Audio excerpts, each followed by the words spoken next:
Okay, in this moment I give all glory to God. It happened that one of the brothers of the monastery committed a serious sin. The elders held a meeting, and they asked the brother, Abba Moses, to join them. He refused, however, to come. The priest sent him a message in the following terms: "Come, the community is waiting for you." So he arose and he started the journey, carrying an old basket with a hole in it. He filled it with sand and he dragged it behind him. The elders went to meet him, and they said to him, "Father, what does this mean?" And the old man answered, "It is my sins running out behind me, and I do not notice them. This is how I am coming today to judge the sins of another." Upon hearing this, they said nothing to the brother and forgave him. So, 2 Sundays ago, Christine gave a really strong meditation around forgiveness, and Spirit said it was time to have a talk called The Gifts of Forgiveness. Science of Mind, which is a New Thought Center, has once a year a Forgiveness Week. God, how credible that would be, that we ought to think about that for here too, to have a whole week where you just focus on forgiving, spending time forgiving what wrongs you think have happened to you, or forgiving yourself. To spend time in forgiving ourselves for judgments and for our living an illusion of fear and our separation from Spirit, which is what we do when we have those judgments going on. According to the World English Dictionary, forgiveness means to stop being angry, to pardon someone, to excuse somebody for a misunderstanding, a mistake, a wrongdoing, or inappropriate behavior. Now, reading that, on one hand, that could mean that there's no condoning of bad behavior. It may mean no approval of that wrongdoing. With that thought, it simply means, therefore, that you come to the place where you love the actor, but not love the act. But then there's another thought to consider. What if we are to love the actor and to forgive that person for whatever act is committed, could we not then also forgive the act? Because that act came from who that person was being, and we're now forgiving them for that. One whom they were being was being in fear, separation from God, separation from their own self-love. And when we do that, as I've talked about be, do, have, when you're being a person that's way, that doing comes out, and it could be inappropriate behavior that hurts others. So, if we understand that they were separated from their truth or divinity, then could not forgiveness mean to forgive it all? The actor and the act? I wanted to bring those questions up for you to consider in regards to what's going to be part of this talk. On October the 2nd of 206, Charles Carl Roberts IV pulled his truck up to an Amish schoolyard in Nickel Mine, Pennsylvania, and he held those children inside hostage. The teacher was able to go out the side door and go for help, but he held those children as hostages for quite a long time. And when he was through, he had killed 5 children, injured 5, and also killed himself. In the suicide note, he said that he had molested 2 of his cousins 20 years before, and he was unable to forgive himself for those acts. So in situations of this kind, there's no rational understanding of any kind of what we consider an irrational act. Now, the majority, one page too fast here.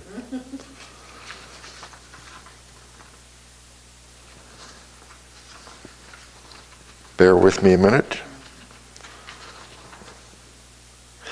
Of course, it is irrational to think it is inappropriate to kill children, but the question is it irrational to exonerate oneself from a wrongdoing? On page 483 of the Science of Mind book, Ernest Holmes says, "How often do we condemn others when we should forgive? How often do we censor others when we should pray? What untold grief of heart might be relieved by words of cheer and forgiveness to everyone in our life?" So, that brings up a question. What might have happened if Charles Robert IV would have been praised, cheered, taught to forgive himself, and possibly taught to forgive others? 5 days after the massacre, Charles Carl Roberts IV was buried, and there were 75 people present. The majority of them were the Amish community. They came forward to support Charles Robert IV's wife and children, to love them, to offer them protection. Now, Jesus said to forgive 70 times 7. What does that mean? That's pretty huge. It states that forgiveness is a huge aspect of our life if we consider the number 70 times 7. goes off a long ways. We think sometimes maybe forgiveness just means to say the words to someone, but it's more than that, because it's a deep sense of release within us and a release of whatever we've been holding on to. It's a gift from God, not only for those that we are forgiving, but for ourselves, so that we're not holding on to that within. The gifts that we receive, which is why the good Spirit titled this the gifts of forgiveness, is that we release our ego judgments about each other and about ourselves. We release our separation from Spirit, and we go back to the oneness and the love that we are. While those Amish people practiced what they believed, those quiet, peaceful people stepped forward to offer love and understanding to the widow and their children. The Amish community of Nickel Mine, Pennsylvania received thousands and hundreds of thousands of dollars in donations from people across the country. Now, it was against their belief to accept charity, so what did they do? They built a new school with that money, and they called it New Hope. And the balance of the money, they passed on to Charles Roberts' widow and children. Now, as far as I'm concerned, when I first heard this, I said, God, that is total forgiveness. It released everything. It was a gift from God for all those that were concerned. But you know, as human beings, we have to face it. Sometimes we really want to get into this place of being angry at someone. It feels good. We want to judge them. It stirs the blood to be self-righteous and about what I believe somebody else did to me. We have a song, somebody done somebody's wrong song, and we love to get connected to that. Or recruit people and tell them our story. You know what so-and-so did, or this or that? Isn't it awful? Some part of us likes that kind of support from others. It feels good to be justified in our rage and our anger at somebody else, not knowing what it does to us. Catherine Ponder, a metaphysical author, states, when you hold resentment towards another, no matter how big or small, you are bound to that person or that condition by an emotional link that is stronger than steel. There's an unseen cord that connects you and that other person. And guess what? You get to carry that around inside of you unknowingly. So forgiveness is the only way to dissolve that link, to get free of it. Pierre Fructucci wrote a lovely little book I would encourage you to read called The Power of Kindness. He likens non-forgiveness to a city whose traffic is totally congested. The roads are completely blocked, cars cannot move, they stand waiting with their exhaust systems running, the fumes poison the air, garbage can't be collected, it lies at the side of the road in overflowing bins. People are frustrated and mobilized, cannot work or communicate with others. No one enjoys life in a thing like that. But such is the state of non-forgiveness. Stagnating rancor generates new rancor, and it blocks vital energy that comes in and poisons our thoughts and our emotions and our life. There's a website that goes along with this that I recommend called theforgivenessalliance.org. It tells of people who have suffered heinous, unbelievable circumstances and situations in their life. Concentration camps, torture, abandonment, kidnappings, abuse, betrayal. But every one of those people who told their stories on that website spoke of forgiveness. Not just for the people who perpetrated the injury to them, but also for themselves. As Desmond Tutu said, without forgiveness, there is no future. We're stuck in this moment, holding on to whatever's going on. So forgiveness is not a gift that you give to other people. It's a gift that you give to yourself. It's an inside job. Remember, inside and then outside is reflected. It's a choice. Every moment of the day, you get to make a choice about that. When we are bearing burdens of hate and anger, we cannot live to the fullest of our lives and the best of our potential because, as I described about that city, we're stunted in our own growth. That energy is holding us down. So I would bet that daily all of us have these little opportunities, many opportunities to flex our forgiveness muscle. You know, maybe you have a boss that's ungrateful for the work that you do, a spouse that's unsupportive. Maybe that little old lady that scoots in front of you in line at the store and has this saccharine sweet smile and you just go, ah. Or a motorcyclist that whizzes in front of you so that you have to lose 2 inches of tire to stop so not to kill him or hurt him. Little instances like that go on during the day. We all have them, right? So, how do you deal with forgiveness yourself? I can't tell you how to do it. I'm just sharing this for you to wake up because it's your job. How do you relate to it? Is it time to focus your attention more on instances like that in your life and be in a place of total forgiveness?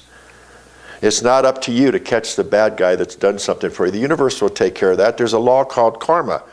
Whatever you do, you attract back to us. So why get caught up into it? Why hold on? And I know I did this before. I remember years ago when I was a painting contractor, before I really got into this more, and somebody stole my tools out of my truck. And I'm driving to work going, God, I hope that guy gets AIDS. I hope he dies. I caught myself finally going, George, what are you doing?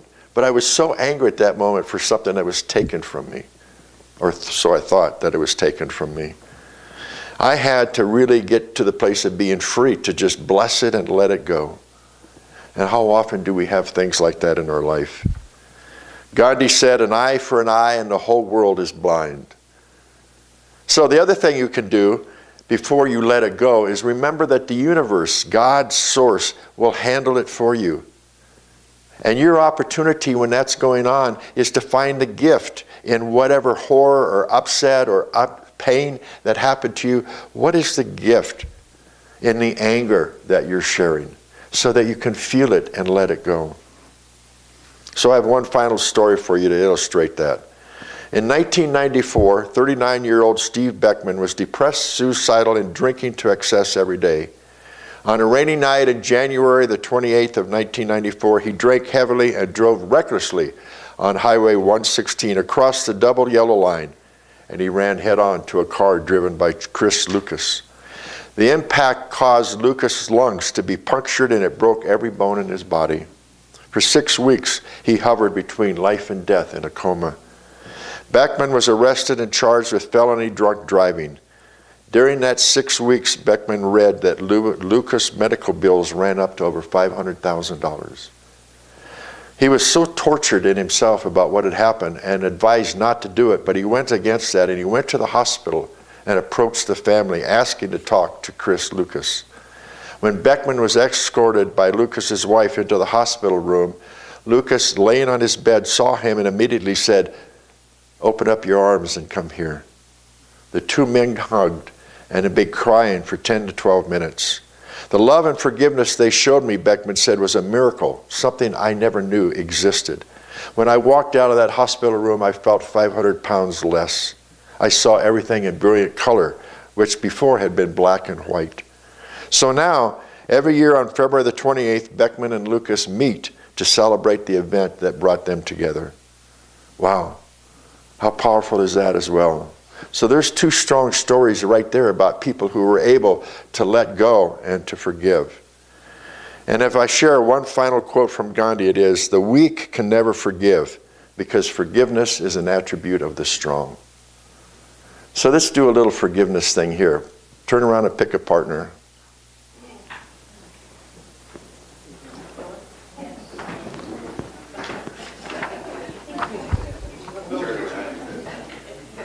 Pick somebody that you could look at. Come up here. Has everybody got one? Everybody got one?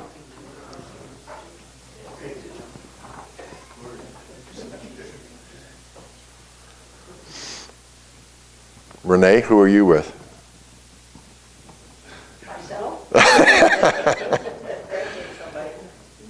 Why don't you join with your husband and Don in the back? Okay, so what I want you to do is pick an A and a B. In your group, A, who's A, who's B?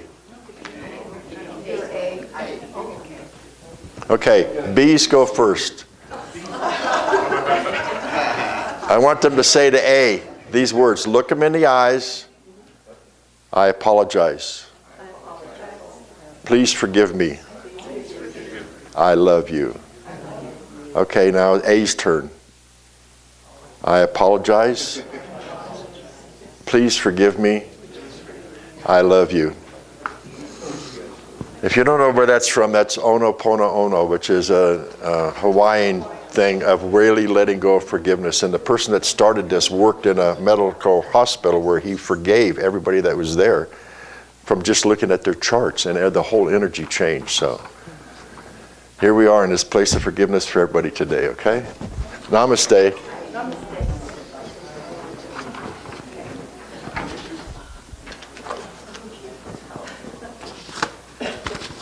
Time for our meditation with Marion.